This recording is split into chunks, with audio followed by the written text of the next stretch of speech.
1978 Delhi. Gita Chopra and Sanjay Chopra అనే ఇద్దరు టీనేజర్స్కి జరిగిన ఇన్సిడెంట్ తలుచుకుంటే ఆ రోజు ఢిల్లీ మొత్తం షాక్ అయింది.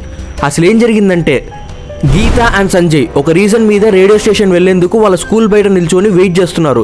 ఎంతసేపు వెయిట్ చేసినా వెహికల్ రాకపోవడంతో ఒక వెహికల్ వాళ్ళ ముందుకు వచ్చి ఆగింది.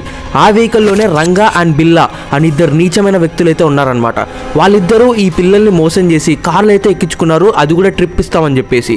సరే అని చెప్పేసి వాళ్ళిద్దరిని కార్లు ఎక్కించుకుని అక్కడ నుంచి వెళ్ళేటప్పుడే గీతా అండ్ సంజయ్కి డౌట్ రావడం అయితే మొదలైంది. మొదట్లో గీతా అండ్ సంజయ్కి వచ్చేసి ఎటువంటి అనుమానం అయితే రాలేదు, కానీ కారు పోతుండగా వీళ్ళు కిడ్నాప్ అయ్యారని చెప్పేసి అనుమానం అయితే వచ్చిందనమాట. ఇంక ఎలాగైనా సరే ఇక్కడ నుంచి తప్పించుకోవాలని చెప్పి రకరకాలుగా అయితే వాళ్ళిద్దరు ప్రయత్నాలు అయితే చేశారు. కానీ అన్ఫార్చునేట్లీ అక్కడ ఉన్న రంగా అండ్ బిల్లా వాళ్ళని ఘోరంగా హింసించి రకరకాలుగా అయితే కొడుతూ నోర్లు మూయించుకుంటూ అయితే ఉన్నారనమాట. తర్వాత వీళ్ళు వచ్చేసి వాళ్ళ ఫాదర్ అయిన నేవీ ఆఫీసర్కి ఫోన్ చేసి డబ్బులు వసూలు చేయడానికి అయితే ట్రై చేశారనమాట. కాకపోతే వీళ్ళు అనుకున్న బడ్జెట్ వాళ్ళ ఫాదర్ నుంచి రాకపోవడంతో అక్కడే కిరాతకంగా వాళ్ళ కార్లు అయితే హత్య చేశారనమాట. ఆ తర్వాత వీళ్ళు వచ్చేసి ఒక మిలిటరీ ఏరియాలో వాళ్ళ బాడీని అయితే డిస్పోజ్ అయితే చేశారు. అండ్ ఆ బాడీ వచ్చేసి ఆ రోజు ఢిల్లీ మొత్తం అయితే చూసింది. స్టిల్ ఇప్పటికీ ఆ ఇన్సిడెంట్ని తలుచుకుంటే కేవలం ఢిల్లీనే కాదు, పూర్తి భారతదేశం కూడా బాధపడుతుంది అనమాట. అండ్ ఈ కేసులో ఇన్వాల్వ్ అయిన అక్యూజ్డ్ ఎవరైతే ఉన్నారో రంగా అండ్ బిల్లా, కోర్టు వచ్చేసి వాళ్ళకి మరణశిక్ష అయితే విధించింది.